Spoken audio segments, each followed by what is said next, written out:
गांव में सड़क हो, अच्छी व्यवस्था हो, पानी हो, नल से जल हो, बिजली हो, अगर कोई किसी ने सोचा तो मोदी जी ने सोचा। 70 साल में 6 एम्स देश भारत में, आज 20 से ज्यादा एम्स की सौगात अगर किसी ने दिया है तो हमारे मोदी जी ने। मुसलमानों के बच्चे, हमारे मुसलमान भाइयों के बच्चे टायर पंचर के विषय में ही क्यों सोचे? मुसलमान के बच्चे अच्छी शिक्षा, अच्छी नीति के विषय में क्यों नहीं? अंतिम गांव में स्कूल है तो मोदी जी की देन है। कश्मीर के अंतिम गांव में सड़कें पहुंची है तो मोदी जी की देन है। कश्मीर के अंतिम गांव में पानी पहुंचा है तो मोदी जी ने दिया। कश्मीर के अंतिम गांव में बिजली पहुंची है तो मोदी जी ने देने का काम दे रहा है, लेकिन दुरुस्त आया है। मोदी जी के साथ पूरा हिंदुस्तान खड़ा है, क्योंकि मोदी जी को हिंदुस्तान पसंद है और हर हिंदुस्तानी को मोदी पसंद है।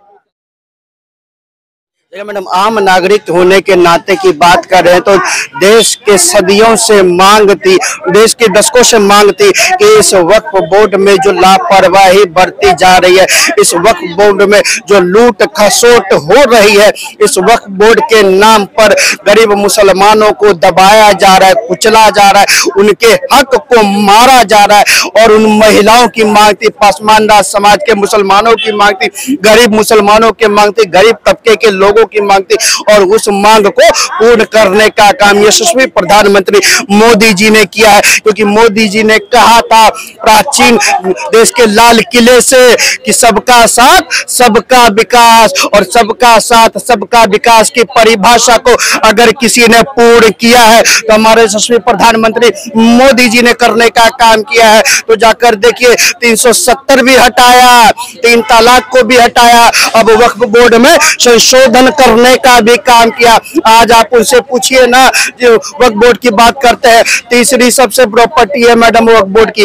पहली प्रॉपर्टी है रक्षा विभाग के पास, दूसरी प्रॉपर्टी है रेलवे विभाग के पास, तीसरी सबसे बड़ी प्रॉपर्टी है वक्फ बोर्ड के पास 9 लाख एकड़ की। रक्षा विभाग तो मैडम रक्षा का स्कूल चलाता है, रक्षा विभाग तो अस्पताल चलाता है, रक्षा विभाग तो देश की सेनाओं को अपनी तनख्वाह देने का काम करता है, रेलवे विभाग स्कूल चलाता है, अस्पताल चलाता है, अपने कर्मियों को तनख्वाह देने का काम करता है। क्या वक्फ बोर्ड मौलवियों को तनख्वाह देता है? नहीं देता। क्या वक्फ बोर्ड के जमीन पर कोई अस्पताल बना है? क्या वक्फ बोर्ड के जमीन पर कोई मेडिकल कॉलेजेस बने हैं? क्या वक्फ बोर्ड के जमीन पर बच्चों के उत्थान के लिए कोई काम हो रहा है?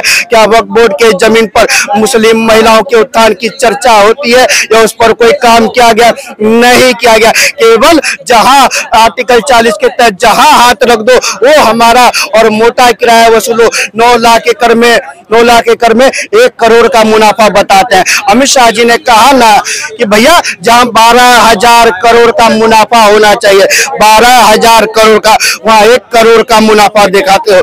मैडम, 1 करोड़ और 12,000 करोड़ में अंतर तो है। ये पैसा जाता कहाँ है? ये पैसा जाता कहाँ है? किसकी जेब में जाता है? आखिर मुसलमानों के बच्चे, हमारे मुसलमान भाइयों के बच्चे टायर पंचर के विषय में ही क्यों सोचे? मुसलमान के बच्चे अच्छी शिक्षा, अच्छी नीति के विषय में क्यों नहीं सोच सकते? क्यों वक्फ बोर्ड ने किसी गरीब मुसलमानों को पक्का घर देने का काम नहीं किया? क्यों किसी मुसलमान भाइयों को अपने सर पर छत देने का काम नहीं किया? पूछता है भारत। नहीं, जो आपने कहा अभी कि ट्रिपल तलाक खत्म कर दिया, आपने बताया 370 खत्म कर दी। अगर इस बिल को उसी समय में लाया जाता, क्योंकि तब इनके पास 372 सीटें थी, तो ये अमेंडमेंट ना करके ये भी तो खत्म हो सकता था। ऐसा नहीं लगता कि देर हुआ है और इसमें बहुत सारे मींस बहुत इजी भी रखा गया है इसे? मैडम, आपको लगता है देर हुआ, देश को नहीं लगता देर हुआ। मैडम, मोदी जी के पास बहुत सारे काम है। मोदी जी देश के विकास में अहम योगदान निभा रहे हैं। मोदी जी ने आज वैश्विक स्तर पर भारत को कहां से कहां पहुंचाने का काम किया। मोदी जी ने देश की अर्थव्यवस्था को कहां से कहां पहुंचाने का काम किया। मोदी जी वो शख्स है जो आजादी के 70 साल के बाद देश की गरीब महिलाओं के लिए शौचालय के विषय में अगर कोई सोचता है तो हमारे मोदी जी सोचते हैं। अगर गांव में सड़क हो, अच्छी व्यवस्था हो, पानी हो, नल से जल हो, बिजली हो, अगर कोई किसी ने सोचा तो मोदी जी ने सोचा। 70 साल में 6 एम्स थे इस भारत में, आज 20 से ज्यादा एम्स की सौगात अगर किसी ने दिया है तो हमारे मोदी जी ने देने का काम किया। मेट्रो की लाइन कितने किलोमीटर की थी, आज 1000 किलोमीटर से ज्यादा अगर किसी की देन है तो हमारे मोदी जी की है मैडम। जाकर देखिए नेशनल हाईवे की कतार को जाकर देख लीजिए, आज नेशनल हाईवे की कतार को बढ़ाने का काम किया है तो मोदी जी ने किया है।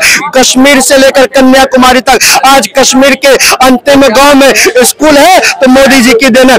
कश्मीर के अंतिम गांव में सड़कें पहुंची है तो मोदी जी की देन है। कश्मीर के अंतिम गांव में पानी पहुंचा है तो मोदी जी ने दिया। कश्मीर के अंतिम गांव में बिजली पहुंची है तो मोदी जी ने देने का काम किया है। जहां पहले बम फटते थे, आज जहां से बम वाले आते थे, आज देखिए वहां बम फट रहे, लेकिन भारत में कोई चू तक नहीं बोल पाता।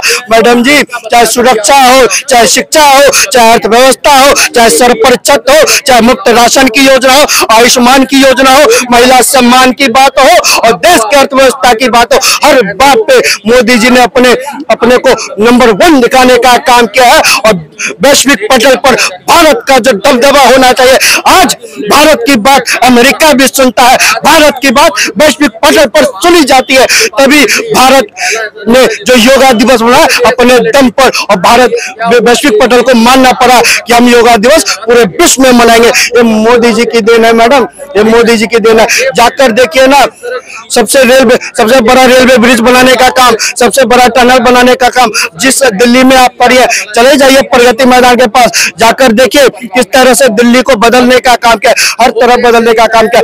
10 साल में लोग पहले गड्ढे भरते थे, मोदी जी ने हर दिशा ही बदलने का काम किया। और जब दिशा बदलने का काम किया तो आप कह रही है कि ये काम पहले क्यों नहीं किया। अरे भैया, पहले तो बहुत सारे काम थे, देर आया है लेकिन दुरुस्त आया है। मोदी जी के साथ पूरा हिंदुस्तान खड़ा है, क्योंकि मोदी जी को हिंदुस्तान पसंद है और हर हिंदुस्तानी को मोदी पसंद है। देखिए, कल वोटिंग जो हुई है उसमें 288 वोटिंग फेवर में हुई थी, बाकी लोगों ने इसके फेवर में नहीं किया। तो क्या वो मुस्लिम विरोधी लोग हैं? क्योंकि आप बता रहे हैं और बिल में अमेंडमेंट होने के बाद ये है कि मुसलमानों के फेवर में है ये, तो क्या वो मुस्लिम विरोधी है, उसकी वजह से इसके अगेंस्ट उन्होंने वोटिंग किया है? देखिए, कुछ भी हो, मैं आपसे पहले कह रहा हूँ, उन्होंने 370 में भी फेवर नहीं किया था, उन्होंने 3 तलाक में भी फेवर नहीं किया था, उन्होंने देश की आदिवासी महिला जब राष्ट्रपति बनाई जा रही थी उनका भी फेवर नहीं किया था।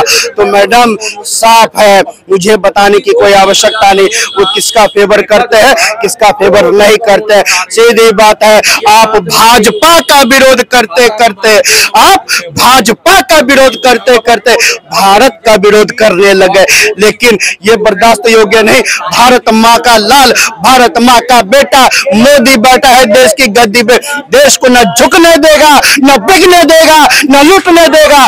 देश में जो विकास की यात्रा है, जो देश में विकास की बयार है, उसको बहा के चढ़ेगा। और मोदी जी के शासन काल में देखिए विकास की रफ्तार 14 दिशाओं से बढ़ रही है। चाहे हमारे मजदूर चाहे जमीन के अंदर दब गए हो, हमारे सेना के जवान कतर में फंस गए हो, अभिनंदन पाकिस्तान में ही क्यों न फंसा हो, 24 घंटे के अंदर अभिनंदन को लाने का काम किया, जमीन का सीमा पार कर मजदूरों को बाहर निकालने का काम किया। कतर से जिन सैनिकों को मौत की सजा दी गई थी उनको सुरक्षित स्वदेश लौटाने का काम किया मैडम। और क्या चाहिए? यह बदलता भारत है और बदलते भारत में न कोई हिंदू न मुसलमान। इस मोदी जी ने कहा था सबका साथ सबका विकास, इस चीज को पूर्ण करने का काम किया। और जो लोग विरोध कर रहे हैं वो मोदी का विरोध नहीं कर रहे हैं, वो बिल का विरोध नहीं कर रहे हैं, वो भारत की अखंडता का विरोध कर रहे हैं, भारत के विकास का विरोध कर रहे हैं। और जो विरोध कर रहे हैं उनको जनता ने विरोधी बनाकर रखा हुआ है और कहा है तुम विरोधी ही सही, तुम सरकार में नहीं सही। इसलिए देखिए ना, 60 साल के बाद कोई लौट कराता है, तीसरी बार तो हमारे प्रधानमंत्री मोदी जी लौट कर आते हैं।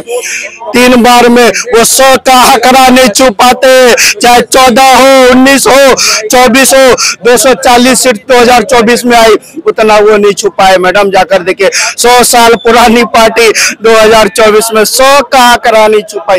वो क्या बात करेंगे, जनता ने उनको विरोध के लिए छोड़ रखा है, छोड़ने दीजिए। मोदी जी को हिंदुस्तान पसंद है और हम जैसे हिंदुस्तानियों को हमारा मोदी पसंद है। धन्यवाद हमारे साथ।